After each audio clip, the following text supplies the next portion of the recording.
and kids, Captain Zorikh here. Let's just straighten up. Well, here's this short. It's hard to get it messed up in the first place. Before I begin, I just want everybody to meet Captain Chewie. Okay, say hello, everybody. This is Captain Chewie here. And I'm sitting here with, as promised, finally, DC Comics.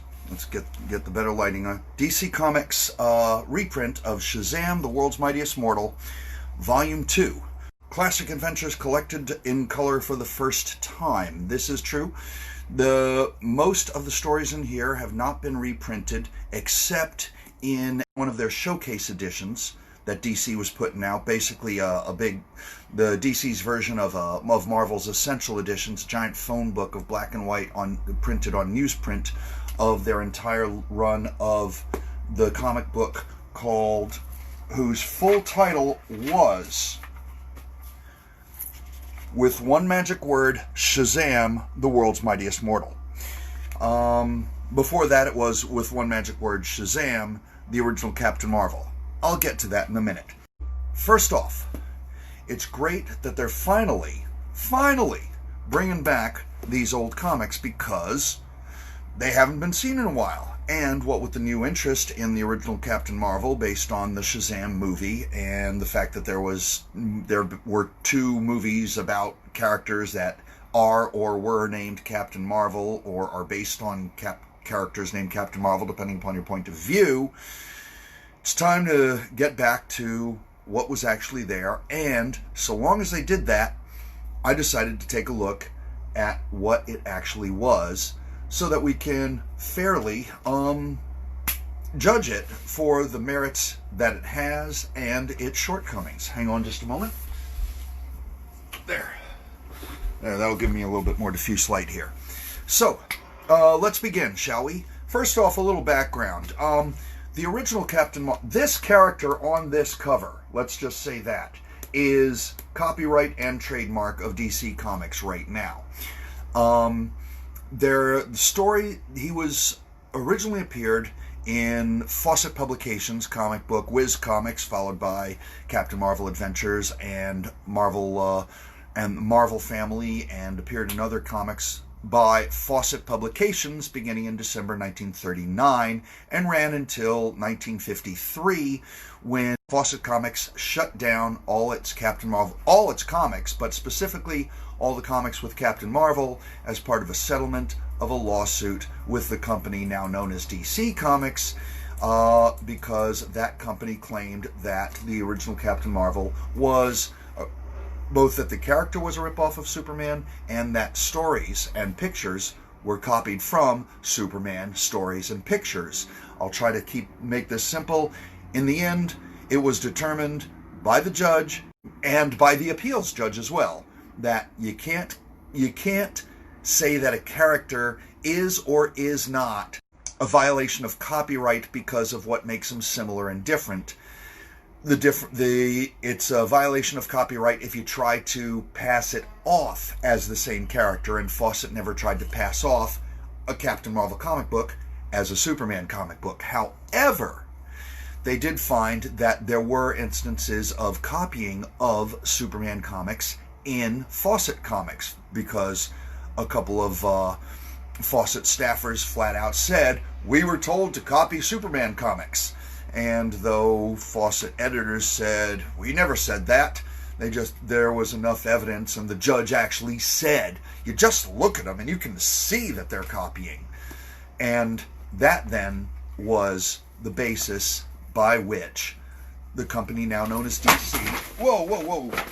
Sorry, Chewie. You okay there? Okay. Dogs are not cats, and this dog just slipped off of the bed here. You all right there? Okay. All right. Yeah, he's fine. Anywho, where was I? Yeah. Prove to everybody you're fine. Okay. See, he's fine. All right. Right, Chewie? Okay. All right. There you go. Anywho, where was I? Yeah.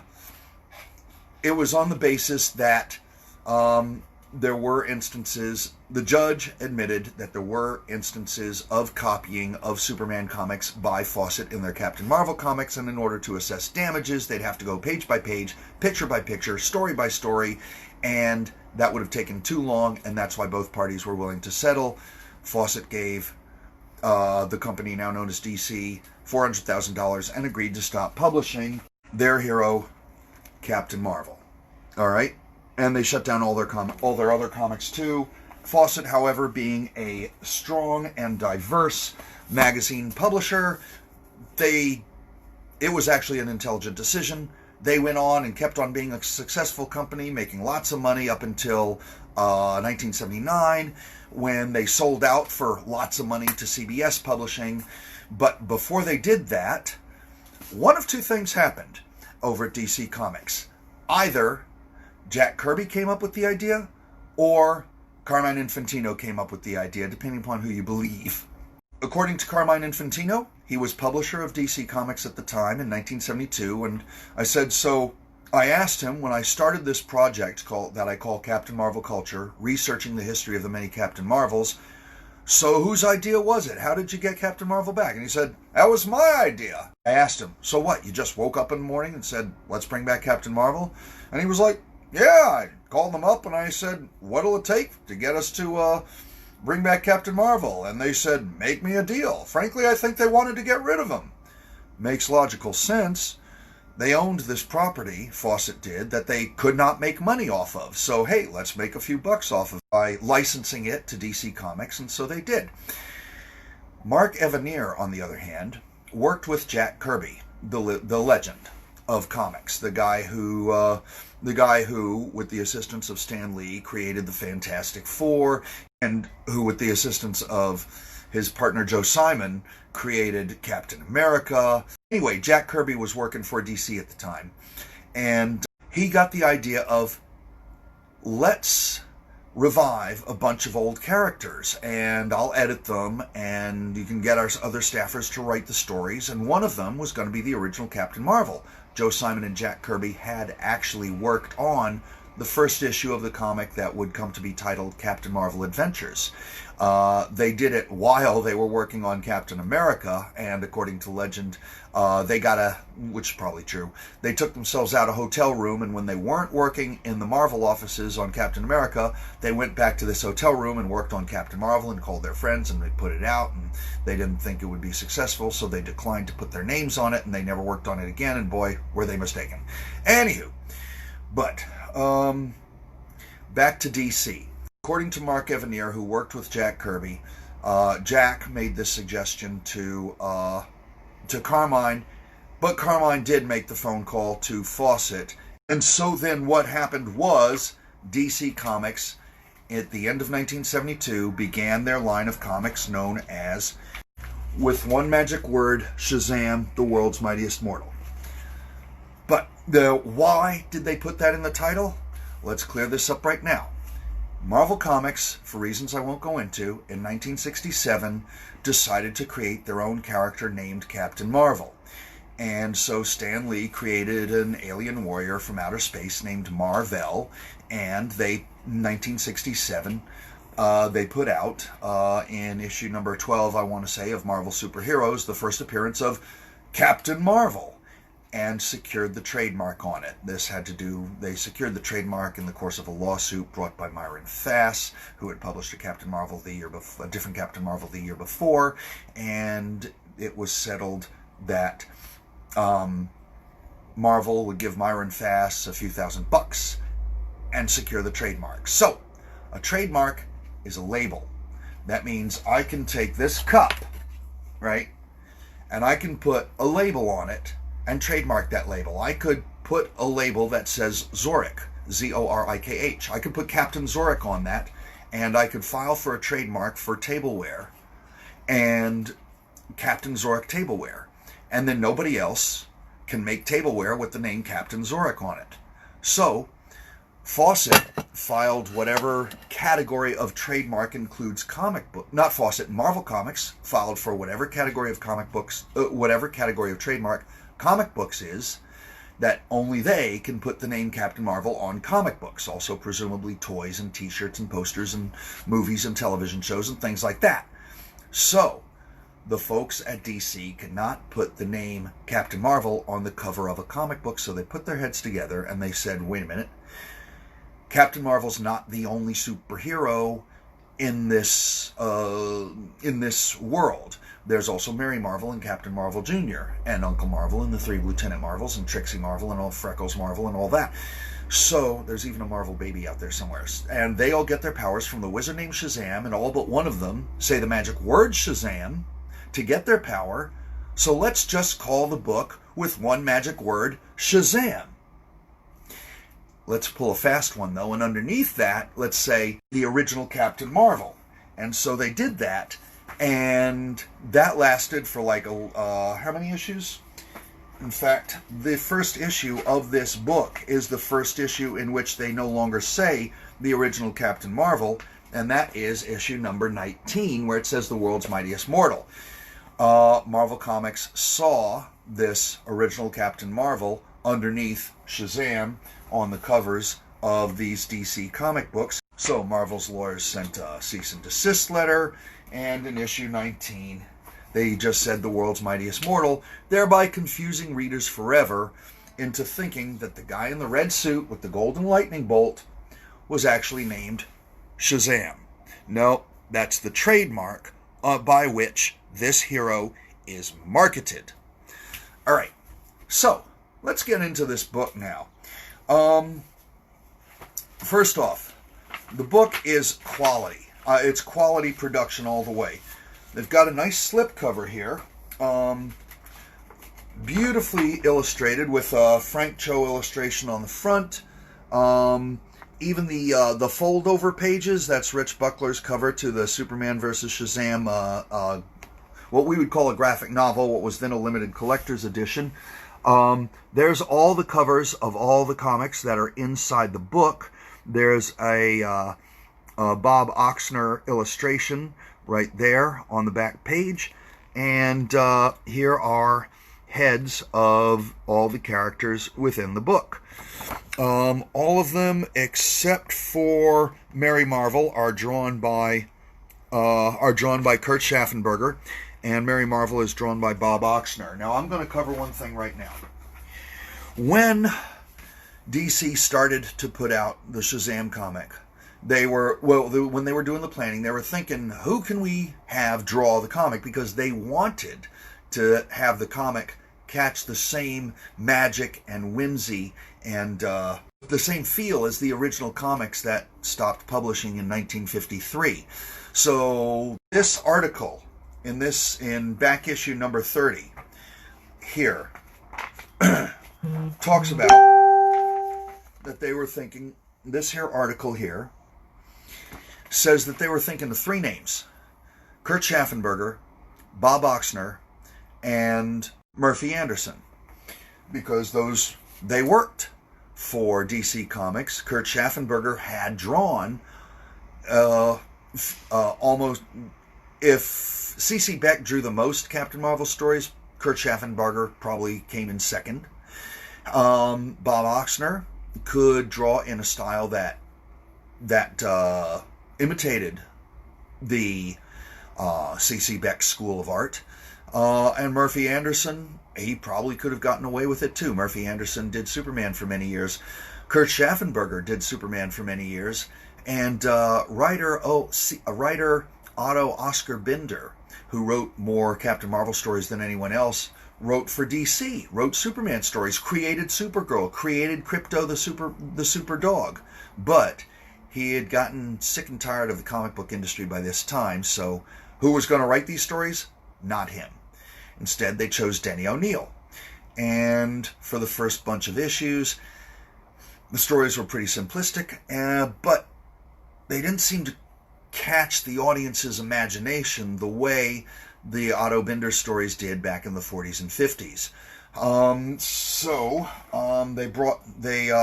Julius Schwartz brought in Elliot S. with an exclamation point Maggin to draw the stories, to write the stories, and later E. Nelson Bridwell, who this magazine also has a great little article about, was an encyclopedic font of knowledge of DC Comics and had a good love for the original Captain Marvel.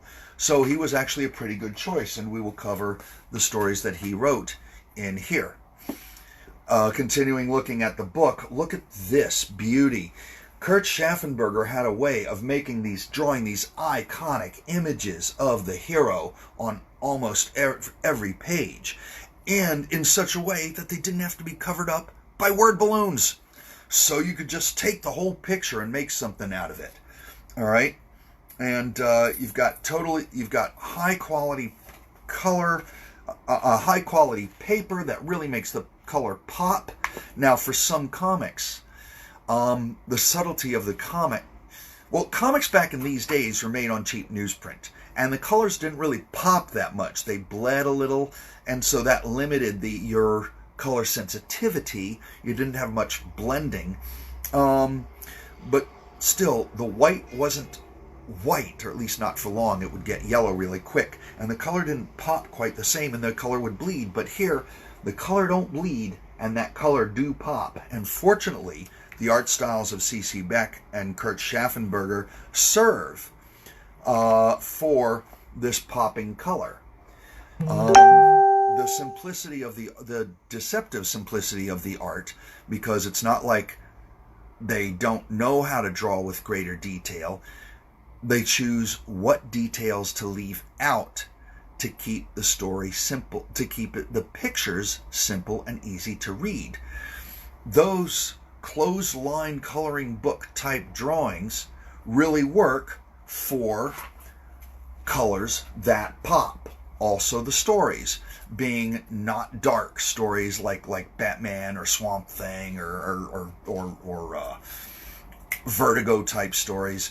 This was, you could say it was made for a younger audience. You could say the stories were simpler if you want to, but they were simpler. And if that means it's made for a younger audience, or just for an audience that wants a story that they don't have to think about the inner existential angst of early Kierkegaard when they're reading, boom, here you go. So let us begin actually looking at what's in the book. Another iconic image that comes right out of the pages, right out of the pen of Kurt Schaffenberger. Now, C.C. Beck did draw a bunch of the first stories, but famously, he was dissatisfied with the quality of the stories. So Julius Schwartz and him didn't get along well, and Julius said, fuck it. No, he probably didn't say that. He might have said, I don't know what he said, but he basically said, okay, CC, write your own story. CC wrote a story, turned it in, got it edited to heck. He was fed up with it. He was famously unhappy with a particular story, The Attack of the Salad Men, which is not in this issue, is not in this edition, but is in the previous edition, and didn't draw it, refused to draw it, and quit. His art also could have been critiqued in that it wasn't as good as it was back in the Fawcett days, possibly because the paper that they were drawing on was smaller, so he wasn't able to get as much detail in. The lines were also thicker. Also, he didn't have his studio backing him up, filling in the backgrounds and things like that. So he had everything that showed up on the page had to come out of his pencil and pen. So the art was simpler, as they say.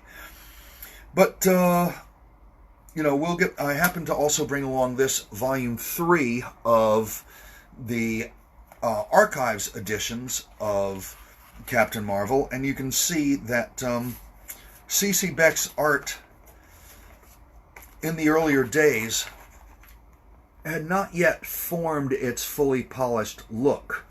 And C.C. Beck was not the only artist to draw Captain Marvel. For instance, George Tuska, he got the job for a little while, and George Tuska's art, I'm just going to say, improved in later years. And oddly, he must have had a different inker in at least one story, because look at the degree of musculature of our hero in this picture, all right? And then look at the degree of musculature of our hero in this picture. And you can, where is it? There. And you can see that's completely different. But George Tuska only did one issue, one or two. Look at that musculature. One or two issues of the original Captain Marvel. And after that, it went back to C.C. Beck. Yeah, C.C. Beck. And the one story that he wrote back in the old days, The Temple of Itzalatahui. We're going to refer back to the Temple of Itzalatahui. But let's get to what's in the book here. The book starts